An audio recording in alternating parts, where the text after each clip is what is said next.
అందరికీ నమస్కారం. Project green earth లో భాగంగా ఈ రోజు మనం పోతన్పల్లి గ్రామంలోని స్కూల్ కు రావడం జరిగింది. వచ్చి విద్యార్థులకి ప్రకృతి పట్ల కలిగే ఉపయోగాలు, అలాగే మనం ప్రకృతిని నిర్లక్ష్యం చేస్తే ఎలాంటి నష్టాలు ఎదుర్కోవాల్సి వస్తుంది అనేది వివరించడం జరిగింది. వాళ్ళు చెప్పేటువంటి విషయాలు విన్నారు కదా కదా చాలా చక్కగా వివరించారు కదా. ఏమేమి చెప్పారు మనకి? ముఖ్యమైన విషయాలు, చెట్లు పెంచాలి. ఎందుకు పెంచాలి మనం చెట్లని? ఆరోగ్యంగా, పర్యావరణం పరిరక్షణగా ఉంటుంది కదా, పచ్చగా ఉంటుంది కదా. మొక్కల్ని ప్రతి పుట్టినరోజుకి ఒక మొక్క ఎన్ని మొక్కలు నాటమన్నాడు? ఒక్కటి చాలు కదా. ప్రతి ఒక్కరట పుట్టినరోజు సందర్భంగా అట నాటినట్లయితే ఏమైతే మన ప్రాంతం గాని మన దేశం గాని పచ్చగా మారిపోతుంది కదా. ఇందాక ఫోటోలు కనిపించింది కదా, మొక్కలో పచ్చగా ఉంటే ఎలా ఉంటుంది, లేకంటే మొక్క లేకపోతే ఎలా ఉంది అక్కడ కదా. చూడ్డానికే చాలా బాధాకరంగా ఉంది కదా. ఇంకోటి ఏం చెప్పారు సార్ వాళ్ళు? సీడ్ బాల్స్ కదా. సార్ ఏం చెప్పాడు? 10,000 సీడ్ బాల్స్ తయారు చేసి నల్లమల్ల అడవుల్లో వాటిని వేయడం జరిగింది అన్నాడు కదా. అవి మళ్ళీ పెరిగాయి, వర్షాకాలంలో మళ్ళీ ఏమవుతాయి, అవి మొక్కలుగా తయారై మనకి వృక్ష సంపద అందిస్తాయి కదా. ఒక మంచి కార్యక్రమం కదా.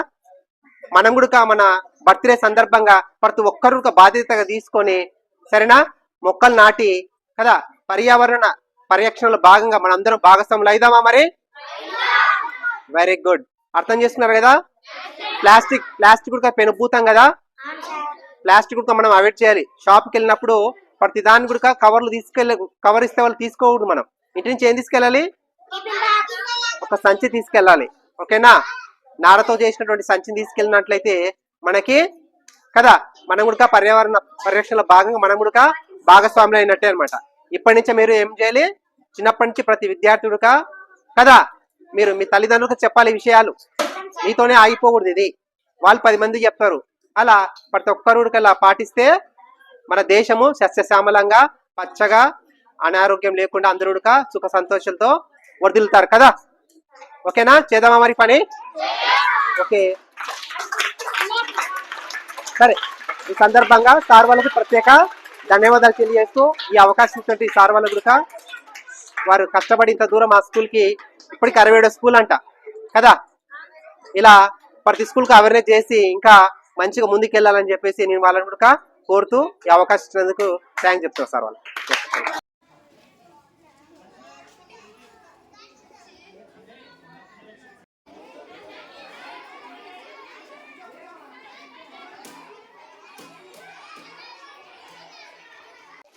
అన్న మీకు విత్తనం ఇచ్చాను కదా, మీరు కూడా ఇంటి దగ్గర ప్లేస్ ఇంటి దగ్గర, లేకపోతే పొలం దగ్గర ప్లేస్ పొలం దగ్గర ఇట్లా చిన్న గుంత వేసి వీటిని ఇలా నాటండి. నాటి ఇట్లా కప్పేయండి. కప్పేసి దీని చుట్టూ చిన్న వలయంలాగా ఏర్పరచుకోండి. వాటర్ బయటికి వెళ్ళకుండా ఉంటుంది. ఈ విధంగా ఏర్పరచుకొని రోజు వాటర్ పోస్తే ఏమైందంటే 7 నుంచి 10 రోజుల మధ్యలో చిన్న మొలకలు వస్తాయి. చిన్న మొలక నుంచి మొక్కగా ఎదుగుతుంది. మొక్క నుంచి వృక్షంగా ఎదిగే క్రమంలో సంవత్సరానికి 10 మంది చొప్పున దాని జీవితకాలంలో 500 మందికి మంచి ఆక్సిజన్ లభిస్తుంది. ఓకేనా?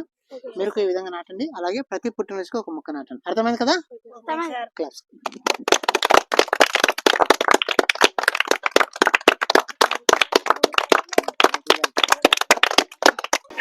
వృక్షో రక్షతి రక్షితః. పచ్చని చెట్లు ప్రగతికి మెట్లు. పచ్చని చెట్లు ప్రగతికి మెట్లు. నాకు ఈ అవకాశం ఇచ్చిన స్కూల్ హెడ్ మాస్టర్ కి, సార్ వాళ్ళకి, మీ అందరికీ హృదయపూర్వక ధన్యవాదాలు.